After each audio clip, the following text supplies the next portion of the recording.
Good morning. Thank you so much for being here. My name is Kevin Schutte. I'm the Executive Director of the Economic Development Council of Mason County.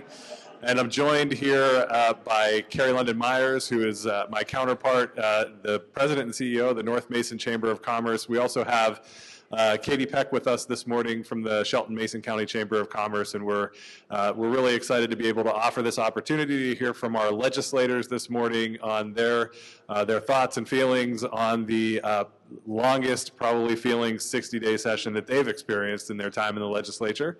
And so it's just, I also just want to thank our two sponsors this morning, Peninsula Credit Union and OURCU as well, for their sponsorship and support of this event. It's thanks to them that you all have breakfast this morning.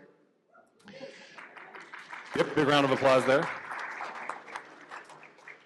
And I also want to thank Taylor Station for catering this morning. So they have provided the great food and everything that you're enjoying.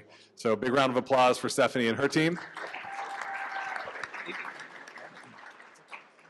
Kind of the order of things this morning, I'm going to turn things over to Jim Morrell, and he's going to get things kicked off for us this morning before we hand things over to Jeff Slakey and our legislators.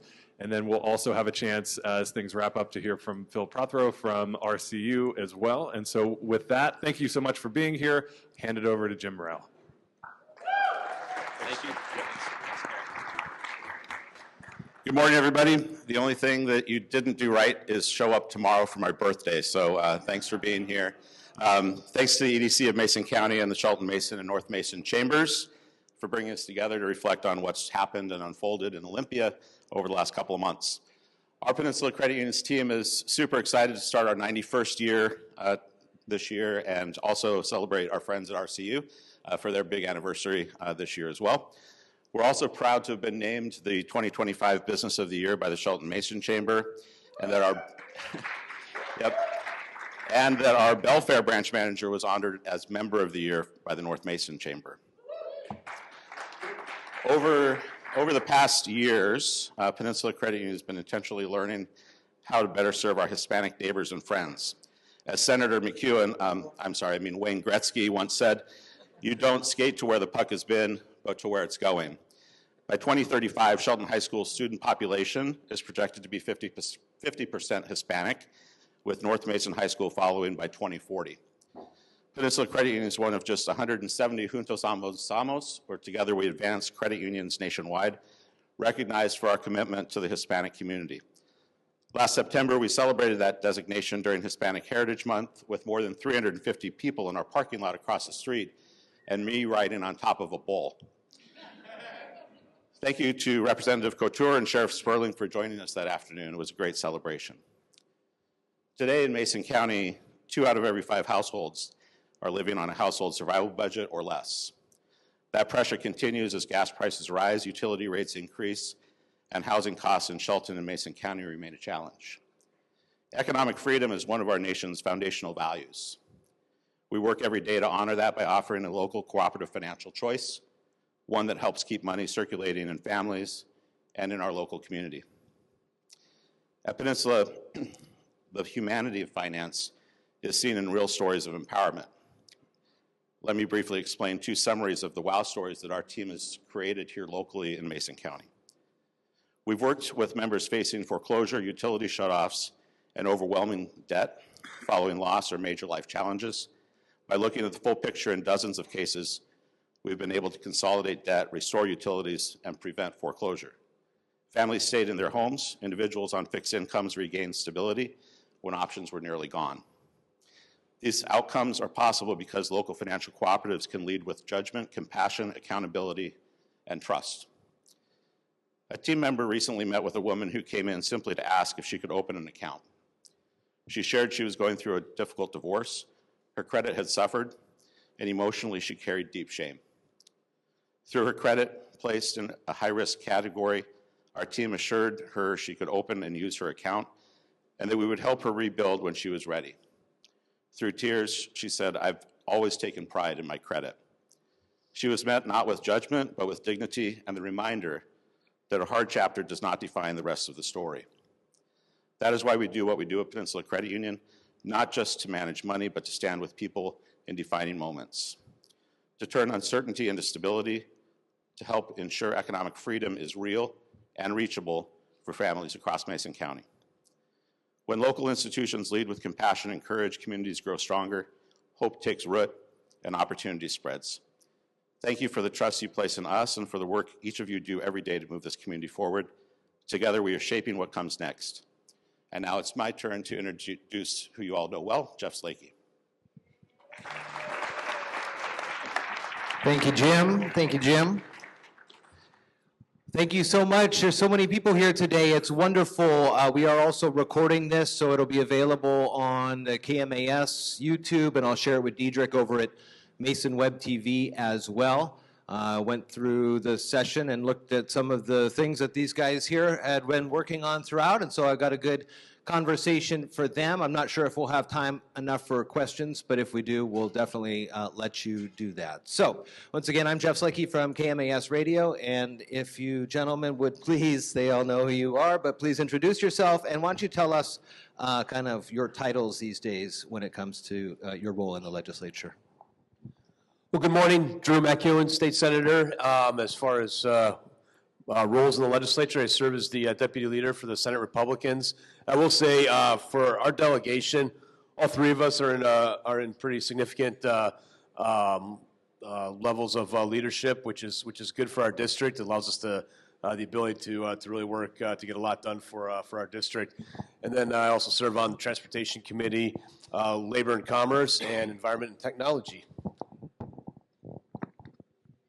Well, good morning. Most of you know me, Dan Griffey. I've served last 12 years. I also serve as a House Republican Whip, senior member of Republican leadership in the House. I serve on the Transportation Committee, on the Community Safety Committee as assistant ranking member, and I also serve on the Local Government Committee. I almost forgot. Goodness gracious, it's been a long 60 days. Thank you for being here. Everybody, good morning. Representative Travis Couture. I am the House Republican Budget Lead. I'm the ranking member of the Appropriations Committee in the House. I also serve on the K-12 Education Committee, and I'm also one of the assistant floor leaders for the House Republican Caucus.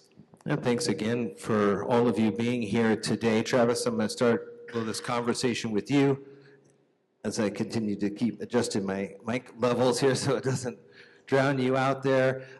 Signed yesterday by Governor Ferguson, this 9.9% income tax on over $1 million in revenue. You were on the House floor. We saw you there nearly 25 hours straight debating this thing. As the lead Republican budget writer, let's kind of talk a little bit about the single thing you tried to make your point across during that debate that you felt went unheard. Well, we're just going to trigger me right off the bat. Well, in 24 and a half hours, it's hard to pick just one thing.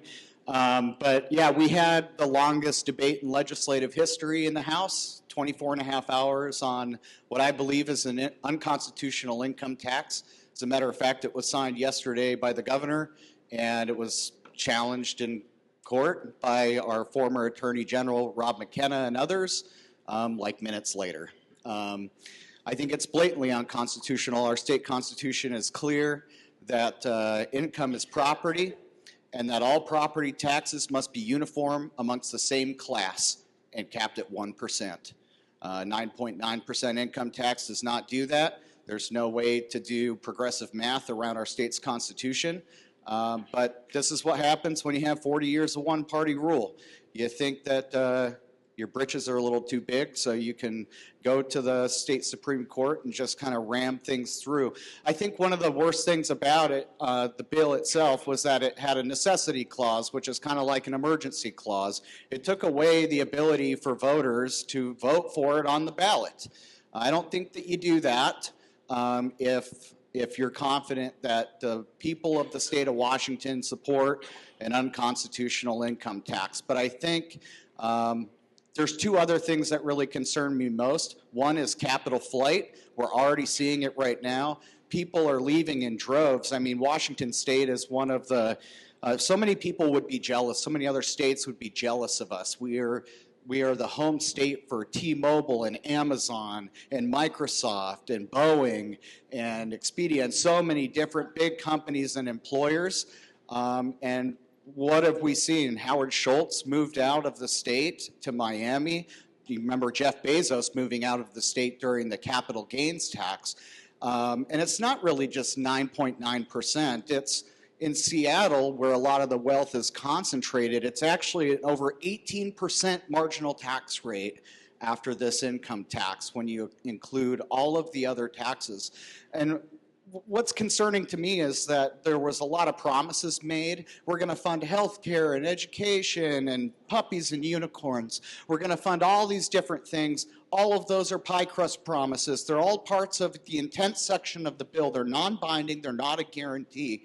And as a matter of fact, the tax relief, there's a little tax relief in the bill. It's like less than 1/3 of the bill itself. So we're going to raise a $4 billion tax, rip that out of our economy, chase jobs and innovators and entrepreneurs and small businesses because they can't even, a lot of the entities in the millionaires tax are small business pass-through entities. And so the capital flight is real. It's already happening. It's going to continue to happen over the next 18 months. And that doesn't harm the rich people. The rich people just leave. They just leave if it becomes a problem. But what it affects is you've seen like the vacant buildings in Seattle and vacant buildings other places. Where do you think those property taxes go? Who do you think funds those jobs? Where do you think pays for all those benefits? Who do you think funds our local revenues and our economy? It's going to be absolute arson on our economy. We got to do everything we can, whether it be a ballot initiative, winning more seats, or stopping it in court, everything we can to stop this. And it didn't roll off the regressive taxes. And I think the number one concern that I've heard from our constituents, and many of you probably, and others, is that no one believes that this will remain a tax on just millionaires. Look at the history of it. Every income tax starts off as a tax on the rich, and then it becomes a tax on the rest of us. Nobody wants to be the middle and lower income people to have an income tax levied upon them, especially one that doesn't get rid of regressive taxes. It didn't get rid of the largest tax increases in state history, and it didn't get rid of a lot of the regressive B&O and sales taxes and property taxes that we have to deal with every single day. It just layered on top. And here's the deal. It's said that we're going to raise 21,000 taxpayers are going to raise $3.7 billion. That is not going to happen. If only a handful, 1 out of 6 of those taxpayers moves away or re-domiciles, you won't get any of that revenue. And as I sit on the budget committee, I can just tell you, just look at the numbers. I think some people in Olympia hope that you just don't know the budget, that you'll never look into it. Because all the revenue to fund all the things that they promise is not there. And even if it got all the revenue it was supposed to get, the problem is you got this price tag for the next collective bargaining agreement, $3 to $5 billion. And then on top of all this, maybe we'll talk about it later, we rated a Left 1 pension, the law enforcement officers and firefighters Left 1 pension. Healthy budgets do not raid pensions. We got a lot of work to do on the budget side of things. We have a spending problem, not a revenue problem in Olympia, and that actually hurts our community right here in various ways. Senator MacEwen, I want to talk with you a little bit about this. Another aspect of it that Travis did bring up is this necessity clause. He said it was undemocratic, this clause, a betrayal of working people here. Talk to me a little bit about what the recourse is now that it's been signed. I understand the lawsuit is starting to be in process, but what really do your constituents, what's next for them on that?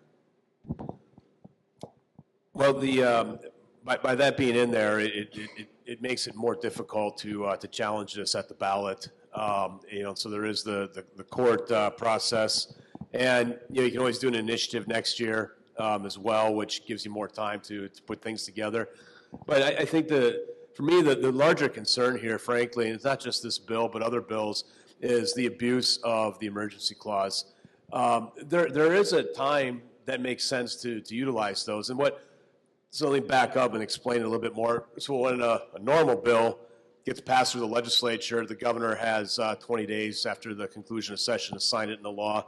Most of those bills will take effect then July 1st, sometimes January 1st, depending on if it's budget related or not. And that is the normal course of action. What an emergency clause does, or a necessity clause, depending on how it's phrased in the bill, puts it into effect upon signature of the governor. The purpose of that, I'll try to give a good example. Take like the Skagit River Bridge collapse. I don't think we actually had to do legislation on this, but I'm going to use that as an example. And let's say you had to get other money, had to get other things done in order to repair that bridge right away. So you pass a bill with an emergency clause on there because it's necessary for the safe and function of government and of the public safety. That's the purpose of it. It's not to shut you down in your voices, whether you agree with the legislation or not, right? But that's what it's become. It's to close out the voters. And I don't give a damn who's in power. If it's Republican or Democrat, I think that's wrong. If you don't have the courage to stand there and take your vote and let the people then have their voice as our Constitution dictates, there's something fundamentally wrong with your view of government then.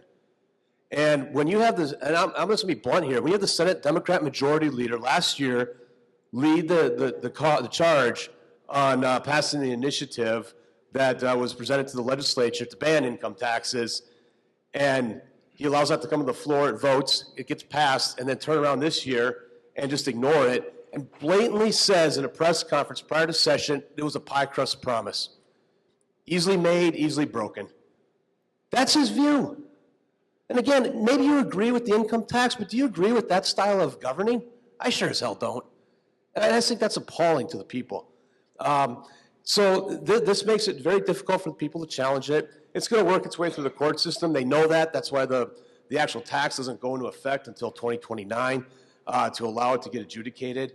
And, you know, I suspect it's going to end up at the state Supreme Court no matter what, because whoever wins or loses whoever loses at the trial court level will appeal. It'll go to the appeals court. Whoever loses there will appeal. It'll end up in the state Supreme Court. But in that meantime, we do have the ability to subsequently do an initiative, but it would be later on, and that's the downside to it. Dan, let's talk a little bit about rural economic development. One of the things that was going through here and is really successful over, it seems like, on the east side of the mountains are these data centers. And there was a vote to eliminate their tax break. It seemed like it almost sent you guys into a special session. Labor unions and Republicans were on the same side of this. But talk to me a little bit about what you see as how Olympia views rural economic development. Well, all evidence says they don't want it. In my last 12 years serving in Olympia, the majority that represents King County, because that's how our political system works, they believe building roads to rural communities actually takes away resources from what they can spend. So I think they're hostile to rural development, but this data center bill is kind of ridiculous. We talked about several areas in Washington State that saw exorbitant, massive booms in their economy, where they went from 30% unemployment rate to like 5% unemployment rate, where the data centers were either employing everyone to run the data center or build the data center or maintain the data center. It's a gift, right, that these large corporations give back to those local communities, mainly rural communities, because they're very large. And they have very large power demands. Those very large power demands are kind of the problem, right? The majority believes that those things that take that much power off the grid don't belong here, and they'll have to figure it out themselves. But they figure out that they miss that one city in the state of Washington has a brand new high school, a brand new football field, a brand new police station, brand new roads. Basically saw an absolute revival in their economic condition just by one data center going in. So we're missing, I think we're missing the, how we can work well together. Rural communities have a character and resources that the metropolitan areas don't have. The one thing we have is we have land, and a lot of these drivers of economic activity in Washington State or anywhere need land, and they need other resources. We need to partner together to do more of those, but they're just hostile to rural economic activity. I think this time now to go down the line, we'll start with you, Travis, on some of the wins that you were able to secure and bring back to the 35th. I know there's a lot of conversations about the freight corridor, or whatever you call it these days, was potentially gone and now back again. Dan, I think you had some successes here as well. You had your pension payout as well. So let's just go down the line, the three of you, and talk about some of the wins that you guys brought back to the 35th. Yeah. Recently had a bill signed into law by Governor Ferguson. It's not going to change the world, right? But it's a bill to help our retirees. As maybe you know, the 35th District has a high concentration of retirees who are public employees, so pensioners, right? I also serve on the Select Committee for Pension Policy, so I do a lot of work in that pension policy space. So I was able to work with Department of Retirement Systems and make sure that our retirees have the flexibility to get larger lump sum payments instead of these little micro $50 checks. Also served with Annette Creekpalm on that committee too. I just saw her over there. Basically, it's a lot of administration for the state of Washington to send out these tiny little checks. It actually ends up costing more money than you're sending. So what we did is we bumped up the threshold. So now, especially as we're in an affordability crisis where gas, groceries, rent, insurance, healthcare, childcare, you name it, some of the worst in all of the country, a lot of our pensioners, our retirees are just looking for ways to fill up their gas tank and make it through the grocery store. I mean, that's the reality on the ground. So this will help them with larger lump sum payments every month, up to $250 instead of $50. Again, it's not, the most groundbreaking thing. I'm sure some of them would like their property taxes erased, but also saving the state some money. And what was the second? Oh, other wins. I'll let my seatmates talk about the freight corridor and some of they're both on the Transportation Committee. But we did get some cash to help out with a new 911 center. That's going to be great. Yeah, there you go.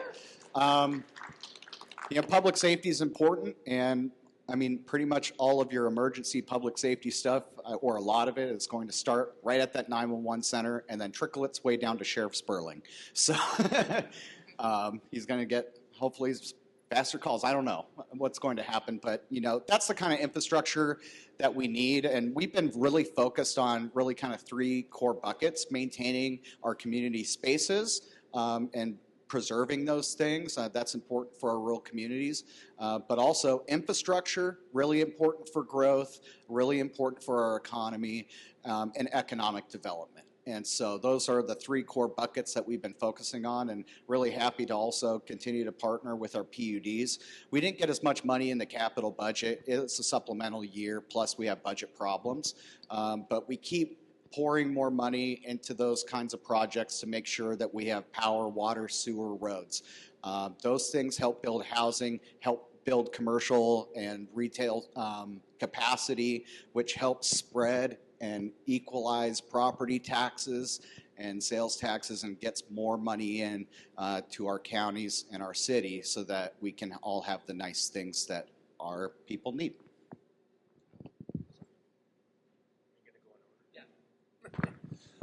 Well, thank you, Jeff. So very happy and proud of the success, again, defeating another governor's attempt to delay our Highway 3 freight corridor. I'm happy to announce that we closed on the purchase of the first two pieces of property this month, which is good news. So the delegation, I think, is convinced that we're going to build the road this time. However, we have to be ever vigilant. As you well know, every biennium. It seems like a governor wants to come after the Highway 3 freight corridor. Another success for Washington that I worked very heavily on is banning nitrous oxide to be over-the-counter sale in our convenience stores. It is absolutely crippling the way that they're using nitrous. As a medical provider, when we provide nitrous oxide, we closely monitor their oxygen level concentration. If you have just nitrous oxide in a canister and you huff that whole thing down, you will become hypoxic, which also can cause a stroke, which can also cause many other negative health interactions. Not to mention, you sell it over the counter to be taken, you put them in a car, and they're going to be, their first 3 huffs of the nitrous oxide, they will be way over 0.01 or 0.1 in alcohol concentration equivalency, right? So they have no ability to function behind the wheel. So I'm very, very, very, very proud about that. And then the 911 center, we all worked very hard to make sure we got that. I have a kind of a personal attachment to that. Last 34 years, I'm looking at Joe. Our communications is great or bad, right? That's kind of where we are from the emergency providers. And I think that this new center, with the new approach that they're going to take, we're going to have near 0 dead spots in our emergency communication ability, and we're going to be closer to, having everyone under one roof with Department of Emergency Management and our 911 center. There'll be closer communication. I think it will work better for all of us that are public safety minded, if you will. There were other successes, but they're very murky in this session. Thank you.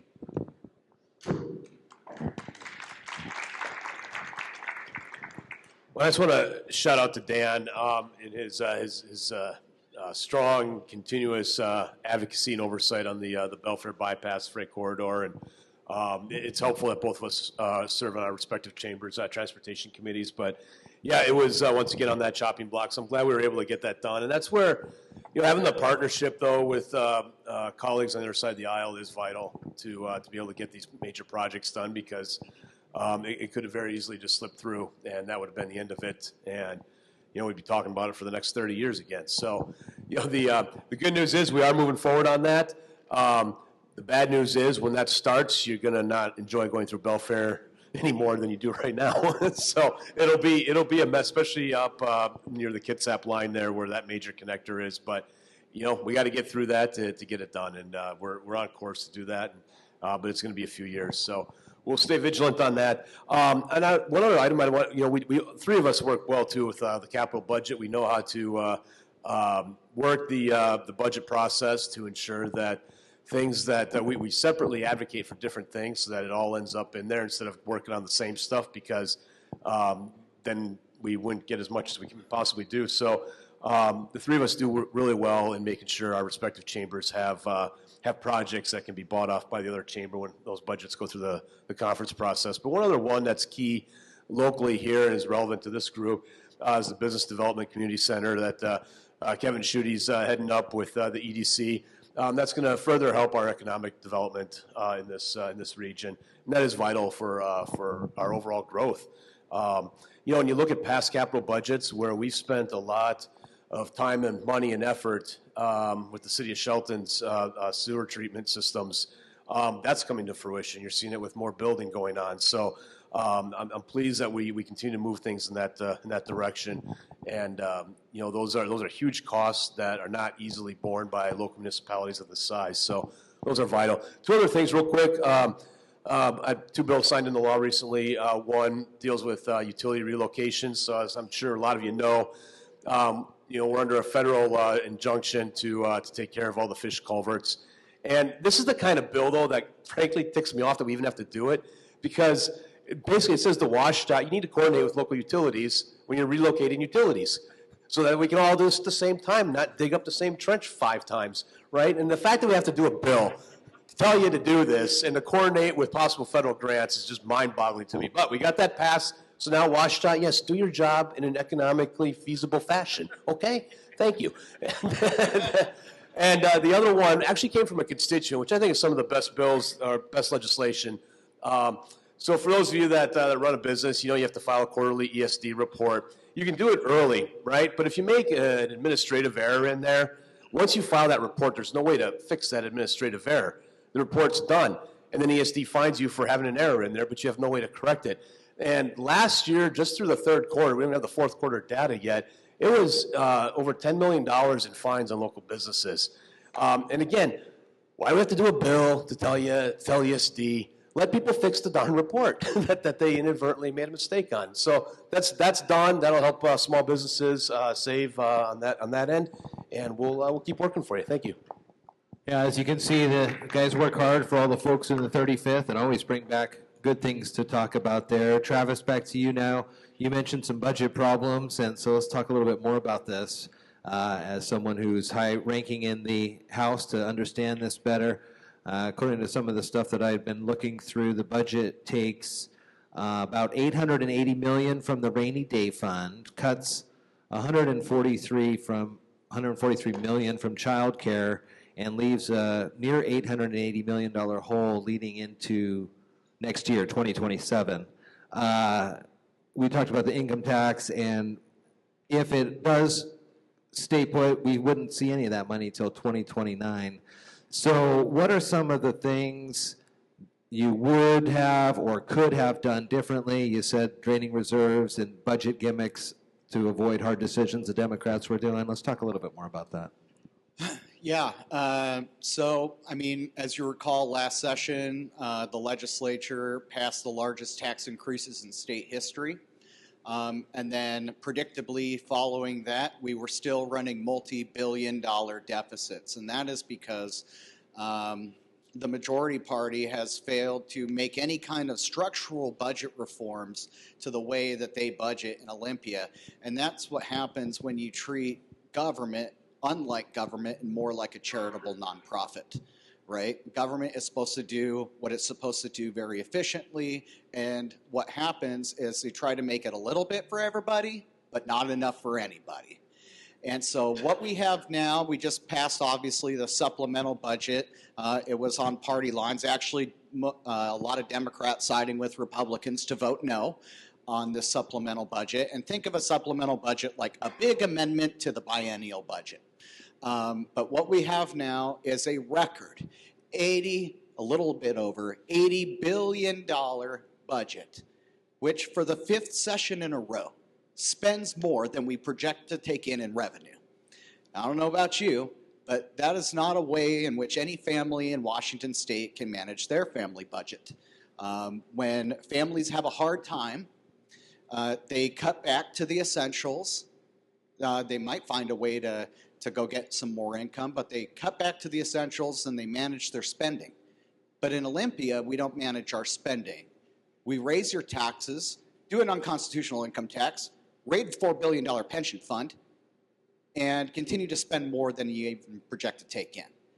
And that is absolutely devastating for all communities across Washington, not just our business environment, but everything else.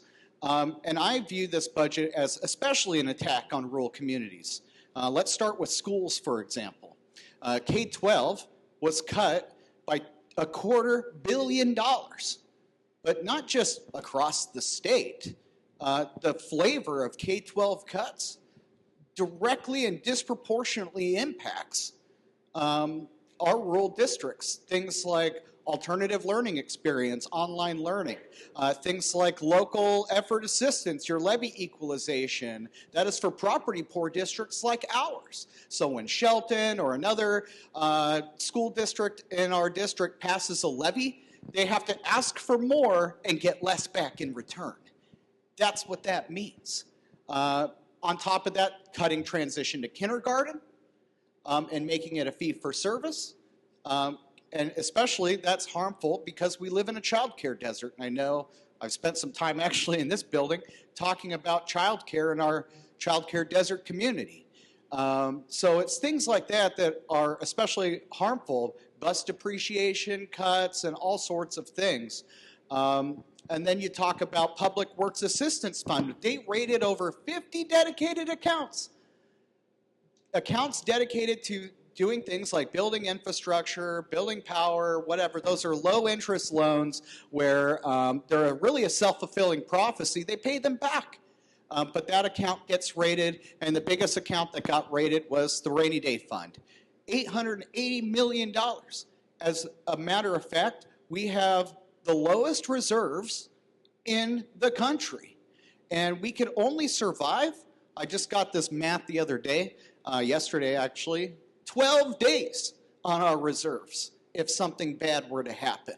That's nuts, right? So I proposed back in December, before 5 days before the governor and before the session started, an affordability budget for the working class here in Washington State.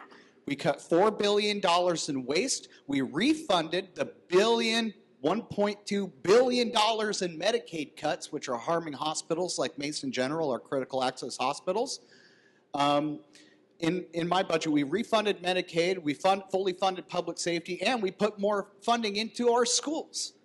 Because right now our schools are at McCleary levels of funding, 42%. And that's unsustainable, where you have to almost like beg to just pass a levy just to make sure that you have a school district in your community. That's pretty bad. So they're unraveling McCleary at the same time as all of this. But I think it's a terrible budget, and we have to start learning about how, what are the actual causes. We had a $15 billion surplus during COVID and turned into a $15 billion deficit at one point. That's unsustainable. You can't just keep writing checks into the future and putting policy on layaway and expect to be able to pay for it and just raise taxes and raise taxes and raise taxes. At some point, you hit the Laffer curve and you start seeing diminishing returns as a result of ever increasing taxes. And that's devastating to all of us in one way, shape, or form.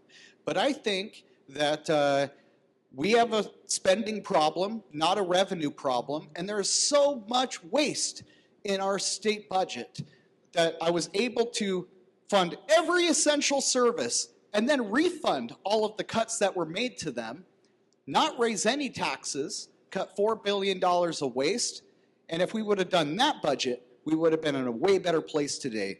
And it actually included tax relief and some protections for taxpayers, like caps on spending and caps on revenue that still allowed for some modest growth. But we are 9 times that of population and 3 times that of inflation right now. Our state budget has more than doubled in the last decade, and people's take-home pay, their wages have not doubled in the last decade. That's unsustainable. We don't live just to work our tails off and fund a government that, and this is probably the biggest problem, is not delivering results. Remember the $100 million for police? No one has accessed it. Not a single dollar of the... Sheriff Sperling, just give me a number. How much money have you got from $100 million for police? He's given a fat goose egg, right? That's wrong. Another pie crust promise. So we got to do a lot better than that. But despite that, there was a few ideas that my budget did get into this budget that I am proud of. One, I got some more cash into working families tax credit, which is a good thing for people of middle and lower income. But then also, remember last summer, the fires up in Bear Gulch and other places? We've refunded our wildfire resiliency, and I'm proud of that too.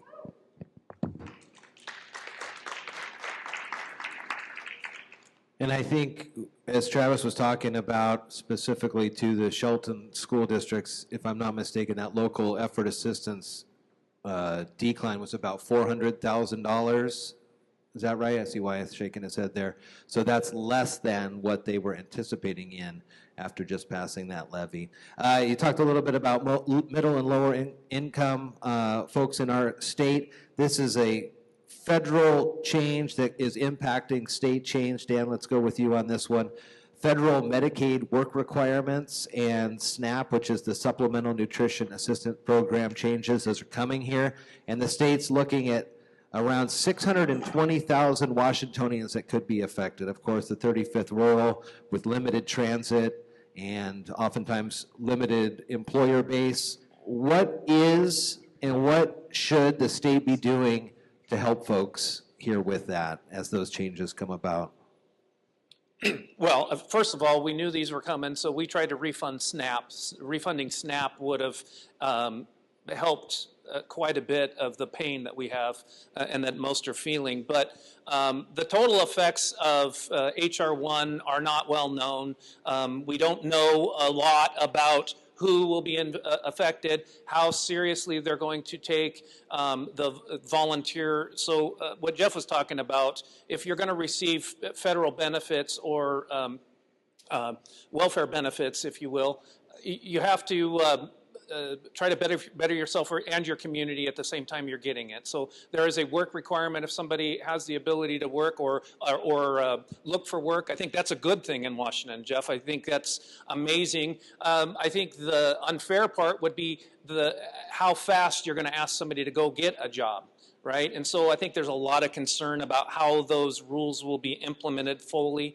You know, we stand ready to help aid Washingtonians as they move through that process. But a work and volunteer process, I think if you understand Maslow's hierarchy of social needs, self-actualization being the top tier, being the goal of all human and human evolution or daily life, you don't get there by just being given a check. You have to have a life.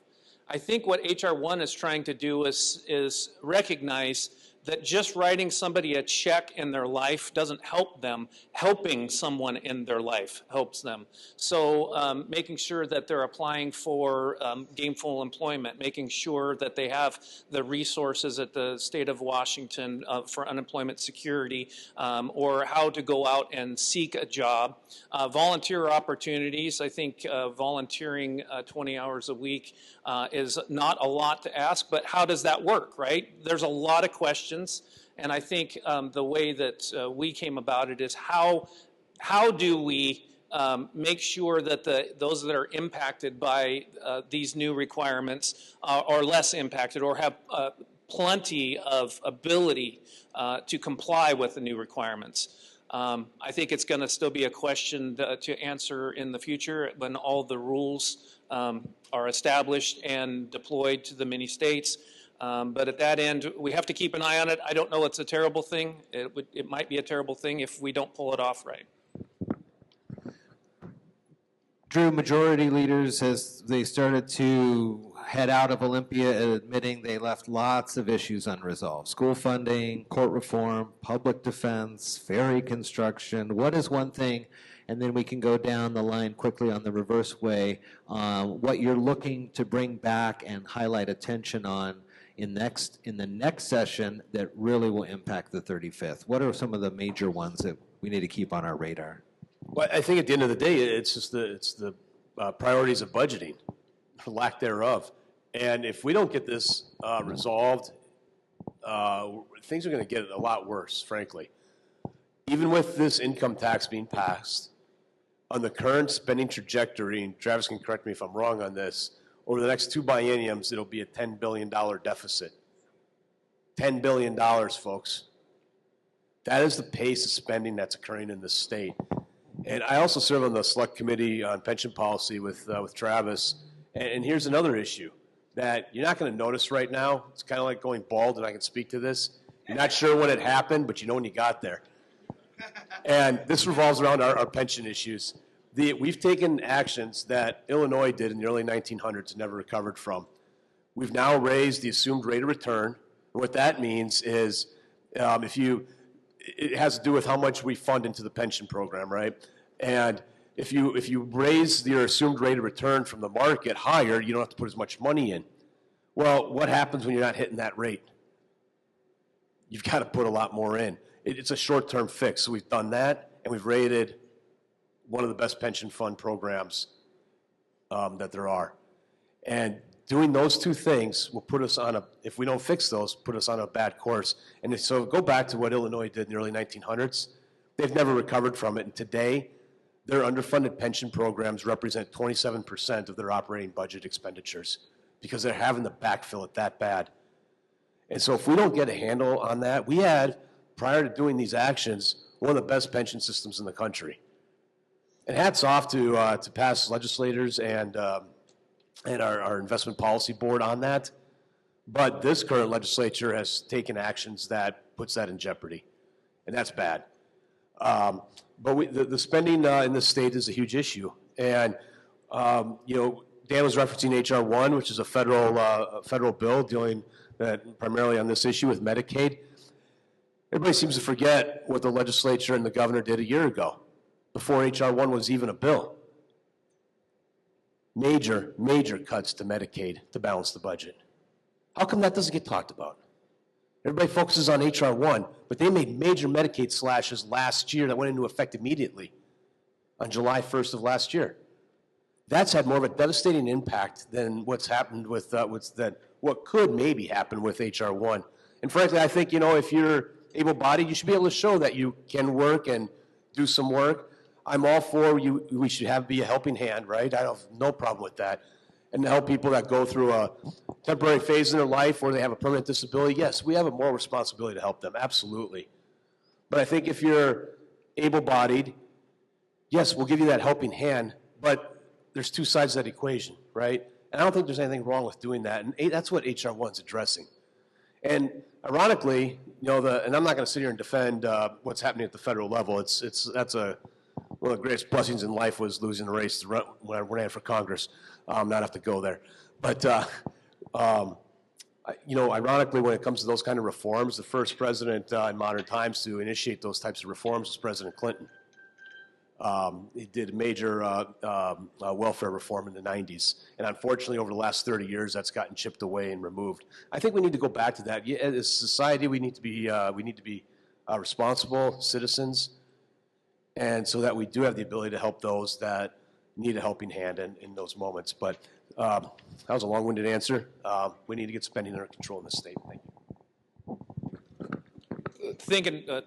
The question was, what would I bring back? I'd bring back the priorities of government budgeting model, making sure that we actually prioritize those priorities in government. Last time we did it, we coasted for quite a while on the ability to function as government and not raise taxes. We're in a structural deficit. I mean, thanks to my seatmate, I think he articulated it well, but we're in a crippling structural deficit that's going to result in need another $4 billion annually, and that is, I know that some may say that's, a high number. I believe we get there really quickly, especially because, the income tax that was just passed, it's a general income tax with a large deduction that, we argued shouldn't have a marriage penalty. But that, the group of people that Washington wants to tax, it's estimated they pay 30% or they're directly responsible for 30% of Washington State's general taxes. If one leaves, it's not just the income tax you're losing, it's the revenue they bring to the state of Washington, the tax revenue they bring to the state of Washington just because they're living in Washington, just because they operate a business in the state of Washington. It is more economically devastating than I think most people understand, this tax scheme that Washington State just passed. I think the thing that we have to bring back is the priorities of the government model. We have to agree on those priorities: public safety, tax relief, making sure that our fuel and just day-to-day costs are lower so people can actually function and survive in the society. And I think the only way we do that is to bring back the priorities of government. And I think if we did, we could turn the tide on this thing, but there's going to be an uphill battle. Yeah, they said it quite well. We do need to get our spending under control. Our budget drives so many things, right? It sounds kind of boring. It's not always sexy, but it drives so many different things. And I think what I think about are the great deal of people in our community who are absolutely struggling to remain in their homes, struggling where they spend the same amount at the grocery store, but the cart is only half full now. You go to the gas station and you saw someone put in a gallon of gas or less than a gallon of gas for $5, and you wonder if they got to where they were needing to go, right? It's those people who I think about, and it's this kind of budget that harms those people. And you're seeing it with the Iran thing and everything else, that the gas prices going up. But guess what? We were $1.30 over all of the neighboring states because of Climate Commitment Act. And I think it's okay for you to want to, protect our environment and everything else, but the devil's in the details. We're actually not spending a lot of the money that goes from those carbon taxes into the Climate Commitment Act on anything measurable to reduce gas emissions or climate change or anything else. As a matter of fact, it was 0.0000018% of global emissions that we reduced as a result of ripping $4 billion out of people's pockets with the Climate Commitment Act. And at the end of the day, you guys, I think one of the reasons I mentioned the Iran thing is because when something happens and energy and fuel costs go up, it affects everything. It is like the base layer that affects everything. So I'm happy, our PUDs make sure our rates are low. And as a matter of fact, if the lights go out, they only go out for like a half a minute, and then they come back on in Mason County. That's better than PSE and other places. But energy rates and gas prices drive a lot of other things, and it's that affordability that we really need to focus on.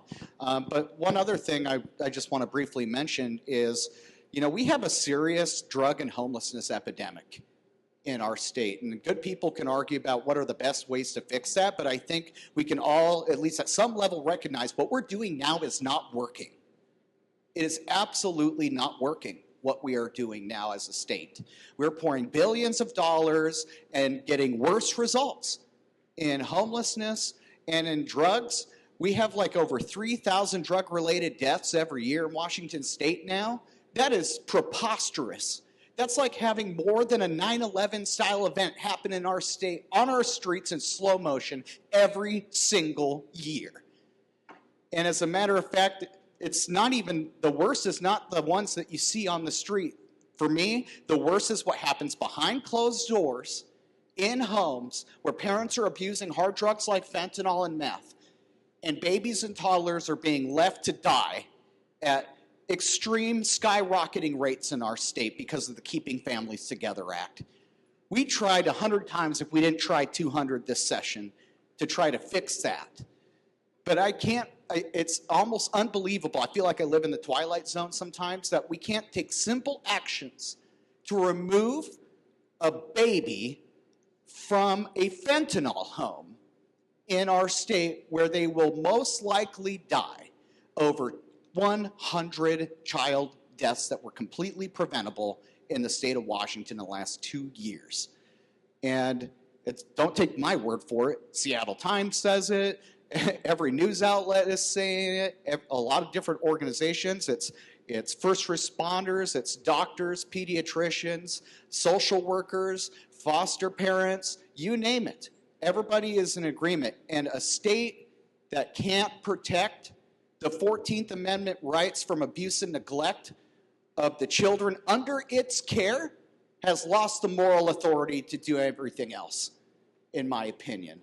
And so we got to do a lot better on that. There's people suffering in our streets because of drugs or addiction or homelessness or whatever economic factors there may be. But there's also children who are being harmed as a result of it. We spend a record amount of money in our budget. Never before have we spent so much money in the history of our state. And never before have we had more revenue in the history of our state. But yet we're not getting the results. So just to wrap this up, I think that our government needs to be one that's built on results. I don't mind paying a little bit of taxes, but I want to see results. And I'm sure all of you do as well, especially if you're paying some of the largest tax burdens in the entire country. So with that, I just think that we need results, And we need an environment that's much better for business and working people and much more affordable to live in, because I'm sick and tired of seeing my good friends leave us for Idaho. Folks, join me in thanking State Senator Drew MacEwen, 35th District Representative Dan Griffey, and Travis Couture. Before we get you out of here, we want to hear from our other presenting sponsor here today from OURCU, the new CEO, Phil Prothero, everyone.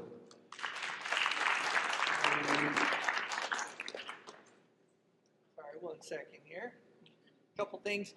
Just wanted to start by saying welcome this morning. Thank you to the North Mason Chamber of Commerce, Shelton Chamber of Commerce, and EDC for putting this on. A lot of great information up here, and thank you to our hardworking senator and reps here for the work that they've done. You've heard this morning the challenges with affordability and all of those things that go into the challenges that we're facing today right here. And those things are compounded with everyone in our community. And so at our community credit union in Peninsula, as Jim did a great job of explaining earlier, you know, we've been in this community for 85, we're going on 85 years here. They've been over 90, and really doing a lot of work to make sure that some of the challenges we talked about here today are addressed. And I'm fortunate, as Jeff just said, I came into this community almost a year now, and I have been blown away at the collaboration and getting together with leaders in these communities to see the work that's being done. There is a lot of positive things in sometimes what doesn't seem like a positive environment. So at our community credit union, some of the things we're focusing on this year are around trying to find ways to make it affordable for the members that we serve. One of the biggies right now is scams, right? Fraud. And so one of the commitments that we've made this past year and going into this next year is to find ways to make sure that the communities that we serve understand what those threats are. It's getting more and more every single day. We've had, we had someone come in who wasn't a member with us, but was looking for help. And I won't say the bank that didn't help her, because it doesn't matter, but someone where she was a customer, and they said, we can't help you with this, because it was outside their hands. And, you know, they did their best they could to serve them and help them with what they could on their end of it, but there was a huge gap in the understanding of what needed to be done. So this person comes in and says, hey, can someone help me? I don't understand this. Turns out there had been a significant fraud on their credit card account, which was not with us. But I was really proud when I heard the story, because our team jumped in and said, okay, let's dissect this thing. Let's help you out. They sat on the phone. This was an elderly woman who just needed help. And what they were able to do was they were able to call. They spent a couple hours with her, really trying to figure out what the problem was, how it had happened, and how to stop it. And that right there is the kind of service that in this community is so impactful.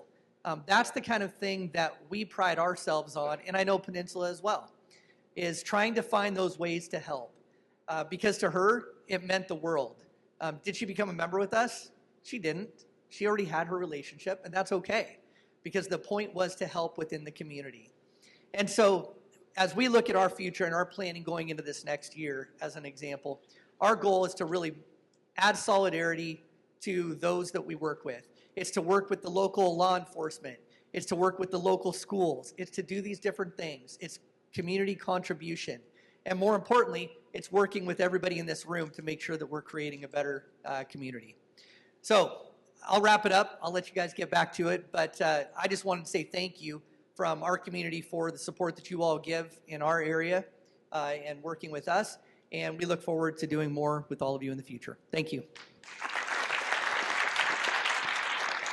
Yeah, once again, thank you so many folks for being here today on behalf of Kevin and Katie and Carrie and Jim and Phil and our State Senator Drew MacEwen and our House Representatives Dan Griffey and Travis Couture. Thank you so much, everybody, for being here. Big hand to Taylor Station as well for providing the breakfast for us and the delicious coffee. And have a great rest of your day, everybody.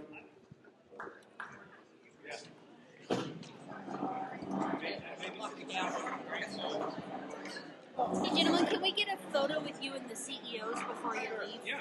Yeah.